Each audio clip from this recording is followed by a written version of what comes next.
Supercrack Estrella presenta. La Fuerza Aérea de los Estados Unidos halló a los hombres más buscados por sus secretos. Sus nombres son Emery Smith y William Howard Hughes. Es posible que estén tratando de sacar de la manera que sea de su prisión a William Howard Hughes. Y por esta razón hay un comprador misterioso que compra tierras junto al lugar donde está William Howard Hughes. La Fuerza Aérea de los Estados Unidos halló al hombre más buscado. ¿Desertor depresivo o un exagente de la Unión Soviética?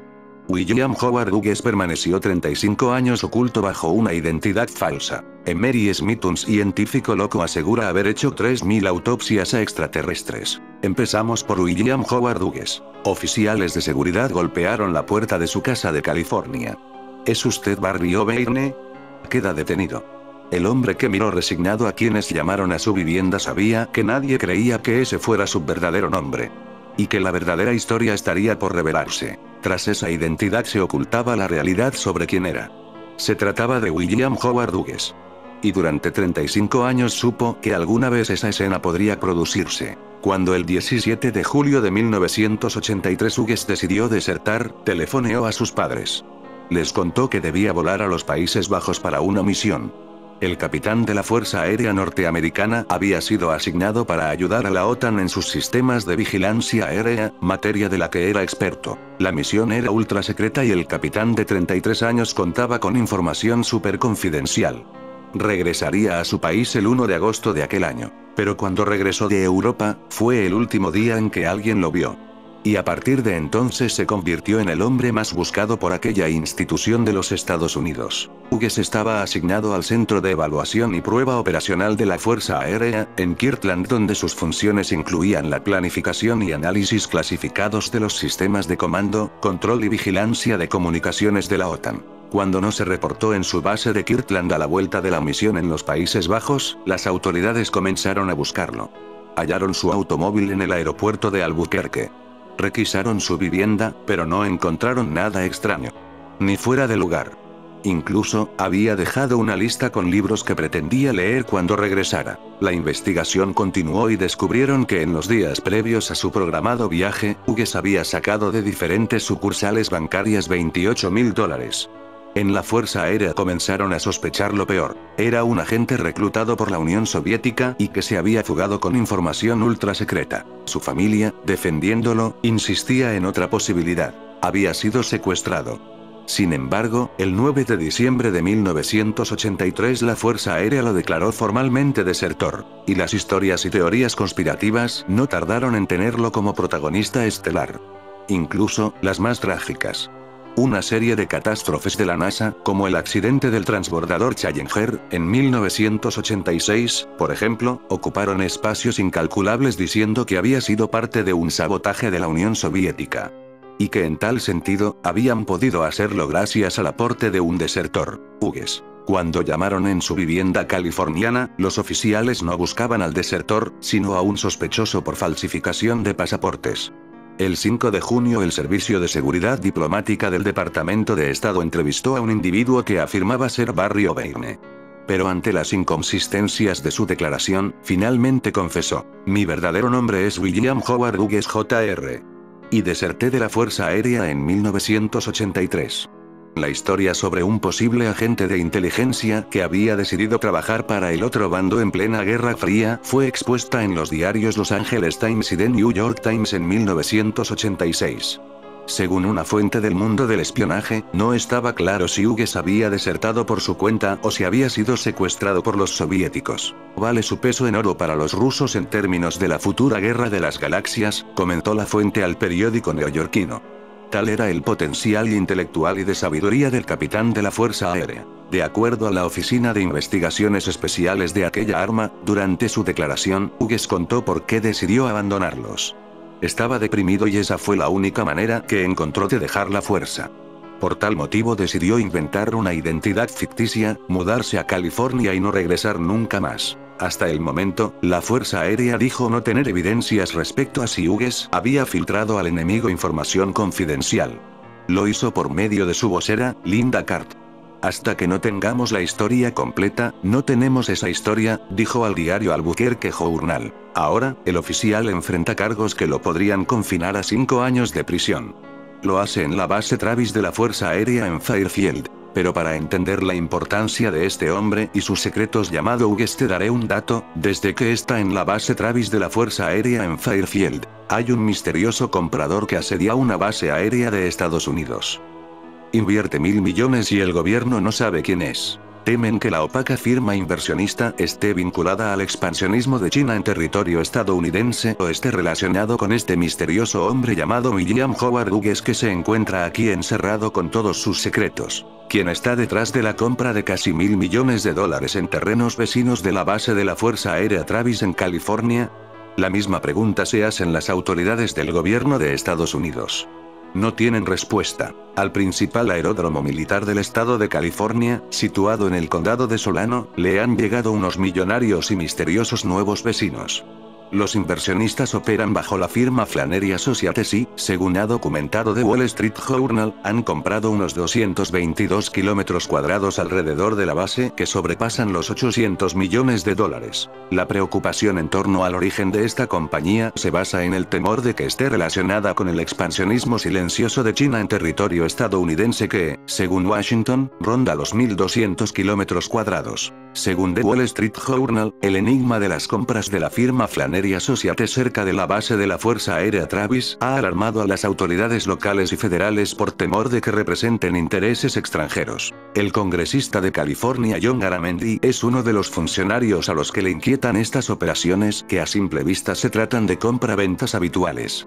Este martes, en declaraciones a Dell sobre el misterio del origen de los inversionistas vecinos de la base militar admitió: "No tenemos idea de quiénes son.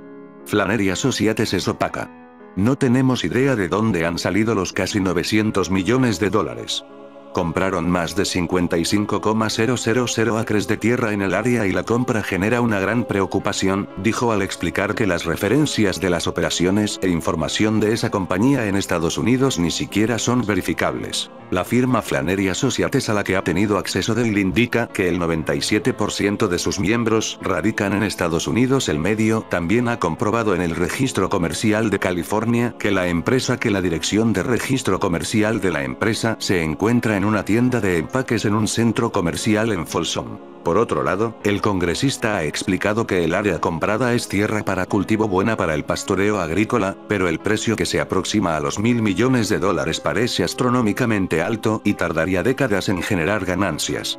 Agregó en sus declaraciones al medio que ante las dudas sobre los motivos y origen de los inversionistas, la Oficina de Revisión de Riesgos de Inversión Extranjera de la Fuerza Aérea investiga las compras de terrenos de la misteriosa compañía. Vamos con el segundo hombre más buscado por los Estados Unidos. Un informante que durante años ha preferido mantener reservada su identidad y que ahora decidió cambiar esa actitud, ha revelado que llegó a realizar más de 3.000 autopsias de diferentes especímenes llegados de otros mundos. Su labor, a lo que se ha denominado Black Ops Operaciones Negras, ha generado gran repercusión, en especial entre los operadores de la conspiración, pese a lo cual el científico se ha decidido a dar la cara. Así, Emery Smith, que había permanecido los últimos 10 años revelando su trabajo de manera anónima, asegura haber estado involucrado en estas oscuras operaciones, realizadas en bases subterráneas. Aunque todos los dichos de Smith han sido puestos en duda y son varios los que indican que solo se trata de un fabulador que busca fama, lo más impactante es su supuesta labor de técnico quirúrgico en bases militares subterráneas, enfocada en autopsias y exámenes patológicos de especímenes extraterrestres. Las operaciones negras son tareas encubiertas sumamente clandestinas, realizadas por agencias del gobierno estadounidenses, unidades militares o paramilitares. Hasta dar a conocer su nombre, Emery Smith había estado utilizando el seudónimo Paul y era uno de los principales informantes de investigadores como David Wilcock y Corey Goode. Una labor que todavía continúa haciendo. Durante una entrevista en la que revela su verdadera identidad, en el programa Cosmic Disclosure de David Wilcock, llama mucho la atención un Smith que se mostró nervioso durante el reportaje, como si estuviera con un acentuado estado de estrés. En la nota Smith dice que ha sufrido todo tipo de persecución. Claramente los altos mandos militares estadounidenses estarían molestos por todas las filtraciones de investigación extraterrestre en bases secretas. Asimismo, Smith indica que últimamente el asedio se había vuelto violento. Me han disparado, me han apuñalado, he sido atacado por 3 agentes, dándome una verdadera paliza, es decir, he pasado por todo. Irrumpieron en mi casa, embistieron mi portón de concreto, donde todo este material estaba guardado, expresó visiblemente nervioso. Según Smith, estos agentes solo pudieron haber sabido de ese material en cajas fuertes a través de imágenes de satélite que lo rastreaban, hasta que fue ubicado. Esta gente definitivamente tenía imágenes de satélite perfectas. ¿Será acaso que el científico tan atónico está padeciendo estrés postraumático debido a esa implacable persecución a la que fue sometido?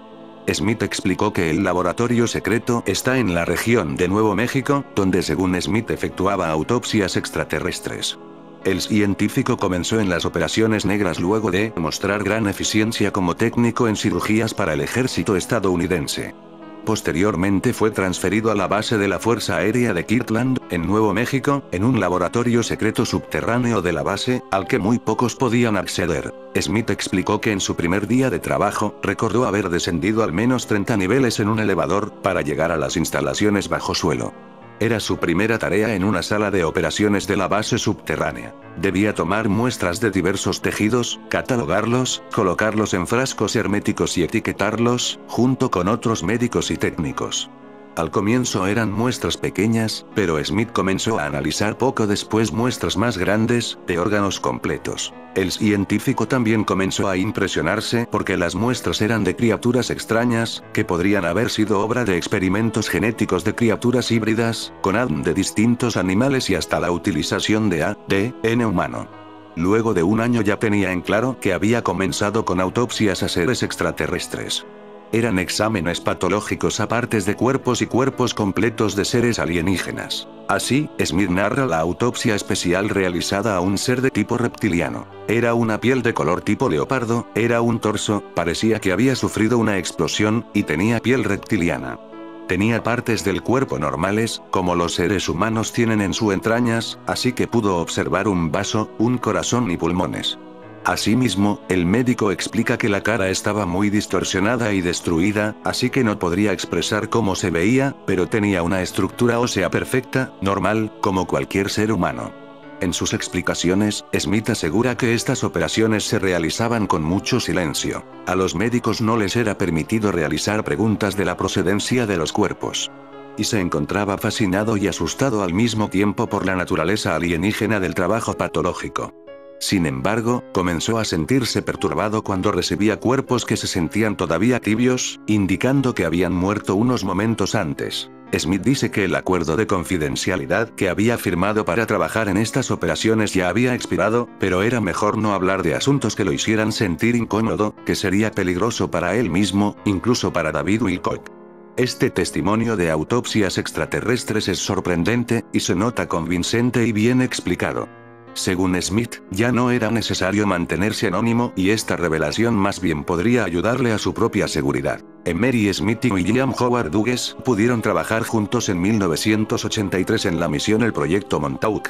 Recordemos, esta es la fecha en la que desapareció William Howard Hughes. En 1983, Estados Unidos abrió un portal dimensional en el espacio-tiempo, el Proyecto Montauk. A diferencia de muchos otros supuestos proyectos de la CIA, el llamado Proyecto Montauk solo se conoce a través de testimonios de terceros, ya que los documentos nunca fueron revelados para verificar su existencia. Prueba para algunos de que se trata de un engaño, esta circunstancia se utilizó varias veces como forma de demostrar que el experimento fue exitoso y por lo tanto nunca fue desclasificado, a diferencia de otros experimentos de la CIA. En cualquier caso, el Proyecto Montauk, junto con su predecesor, el Experimento Filadelfia, sigue siendo una de las teorías de conspiración más famosas en Estados Unidos. Proyecto Montauk sería el nombre que se le daría a varios proyectos secretos del gobierno estadounidense, y se desarrollaría en Cameron Montauk Air Force Station, Long Island, Nueva York, para probar diversas técnicas de guerra psicológica, incluido el viaje en el tiempo. Con poca evidencia que exista para verificar su veracidad, los críticos argumentan que Montauk es una teoría de la conspiración, una leyenda urbana o una historia inventada. Según el astrofísico y entusiasta de los ovnis Jacques Vallée, el experimento de Montauk parece provenir de la versión de Preston Nichols, autor del Proyecto Montauk, quien afirmó haber recuperado recuerdos reprimidos de su participación en este proyecto.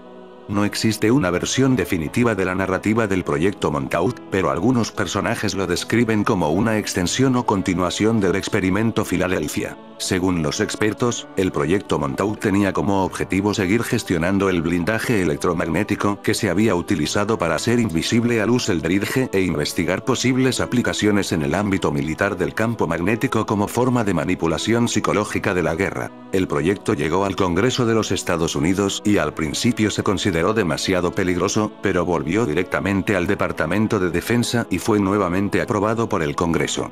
Los científicos habían prometido una nueva y poderosa arma que podría inducir síntomas de trastornos psicóticos y esquizofrenia con solo presionar un botón. El Departamento de Defensa acabó aprobándolo. Según se informa, el dinero para el desarrollo provino de un fondo para sobornos de $10.000 millones en oro recuperado de los nazis y que fue encontrado en un tren por soldados del ejército estadounidense en un túnel en Francia, cerca de la frontera francesa. El tren explotó y todos los soldados testigos murieron. Los experimentos realizados fueron tan variados como el teletransporte, los viajes a través de dimensiones alternativas y los viajes en el tiempo. Dos hombres, Al Bielek y Duncan Cameron, dicen que saltaron desde la cubierta de Luz Eldridge durante el viaje hiperespacial y cuando el viaje terminó después de un período de grave desorientación, se encontraron en el campamento de los héroes de 1983 en Montauk. En este punto ambos coinciden en que John von Neumann, un famoso físico y matemático, supuestamente trabajó en el experimento Filadelfia, pero la Marina de los Estados Unidos niega el hecho. Se creó un portal del tiempo o agujero de gusano que permitía a los investigadores viajar a cualquier lugar en el tiempo o el espacio. Este túnel del tiempo o agujero de gusano se desarrolló de forma estable. Mediante esta técnica se han explorado túneles subterráneos abandonados en Marte donde aparentemente algún tipo de marcianos han habitado el sitio durante miles de años. Contactamos con extraterrestres a través del túnel del tiempo e intercambiamos con ellos la mayor parte del proyecto Montauk. Esto habría permitido un acceso más amplio al hiperespacio. Stewart Swerdlow desarrolló el lenguaje del hiperespacio utilizando arquetipos y glifos, así como color y tono, es decir, un lenguaje no lingüístico, el lenguaje del creador, que es Dios mismo. William Howard Hughes serían un viajeros del tiempo junto a Emery Smith.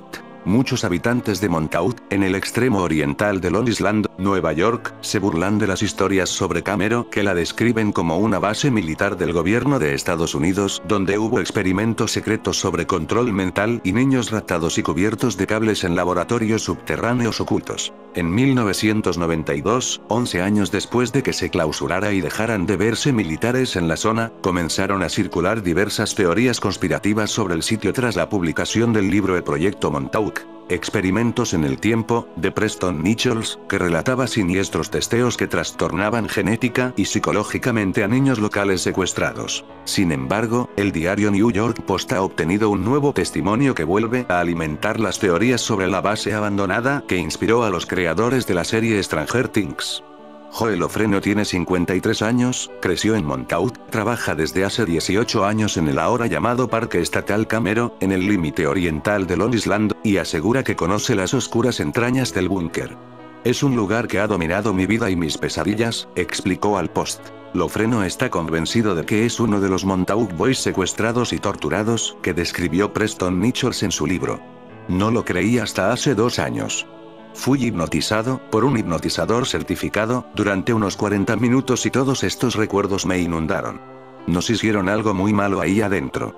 Éramos solo unos niños pequeños. No tenían derecho a experimentar con nosotros.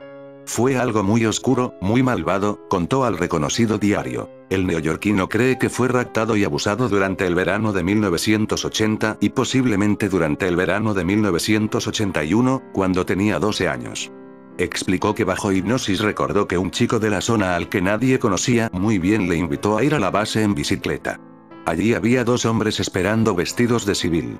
Ellos fueron quienes los llevaron a un sitio subterráneo de la base, junto a otros menores que no conocía, a través de la batería 113, uno de los túneles de artillerías que quedaron de la Segunda Guerra Mundial y ahora se encuentran sellados. El empleado del Parque Estatal Cameron recuerda haber estado acostado en una mesa con cables conectados a su cabeza. Nos analizaron como animales, afirmó, y dijo que calcula que allí vio hasta 50 niños más y cree que algunos de ellos fueron asesinados más tarde. El New York Post advierte que sería muy fácil tildar de loco a Lofreno, pero destacó que tiene un trabajo remunerado en el parque, aparentemente tiene una relación sólida con sus hijos, y los vecinos lo tratan como a un amigo. Además, contó que, aún bajo hipnosis, fue con un compañero de trabajo al lugar que recordaba y encontraron restos de la construcción bajo tierra que apareció en sus visiones. Si tuviéramos una excavadora y mi jefe me dejara cavar en ese lugar, lo cual sé que no hará, puedo garantizar que encontraríamos algunas estructuras de cemento ahí abajo, dijo Lofreno. Camero fue una base del ejército de Estados Unidos durante la Segunda Guerra Mundial y una estación de la Fuerza Aérea durante la Guerra Fría. Fue desmantelada en 1981 y ahora es propiedad del sistema de parques estatales dentro de un terreno de 755 acres de bosques y humedales. En la parte más alta del terreno todavía hay una potente torre de radarsaje de la era de la Guerra Fría, construidas en caso de un ataque nuclear soviético con la intención de dar a los Estados Unidos una advertencia de 30 minutos. Los vecinos de la zona que defienden las historias de la base subterránea secreta recuerdan que, cuando la torre estaba en funcionamiento, hacía interferencias en los televisores y otros aparatos electrónicos, y que por ello muchas personas reportaron que sufrían dolores de cabeza. La inmensa torre y su antena ahora es una atracción turística vinculada a los artilleros de la Segunda Guerra Mundial. Vincent Barbaric, que coescribió el libro con Nichols utilizando el seudónimo de Peter Mohon, explicó al Post el valor geográfico de la base. Si investigan la geometría sagrada, Montauk es conocido por ser un vórtice de poder. Geológicamente, es una montaña subterránea que surge. En cierto modo, es su propia isla separada. Y algo sucedió allí, de eso estoy seguro. Otro local, Paul Fagan, pasó 14 años explorando Camero e investigando los documentos del gobierno en los archivos nacionales de Manhattan y señaló al Post que estima que hay un reactor nuclear enterrado en secreto en el lugar, instalado alrededor de 1958 como parte del programa de energía nuclear del ejército, y sospecha que las teorías conspirativas sobre los experimentos con niños pueden haber sido plantados para desviar la atención del posible reactor. Emanuela Orlandi, por entonces de 15 años, hija de un funcionario de la prefectura de la Casa Pontificia, que vivía con su familia dentro de las murallas del Vaticano. La chica fue vista por última vez el 22 de junio de 1983, cuando se dirigía a la Escuela de Música de San Apolinar, en el centro de Roma. La historia coincide con todos los hechos antes mencionados sobre el proyecto Montauk. ¿Participó el Vaticano en el proyecto Montauk? ¿Es Emanuela Orlandi algún tipo de experimento del proyecto Montauk? En fin, amigos de Supercrack Estrella, si el video te gustó, pulgar arriba.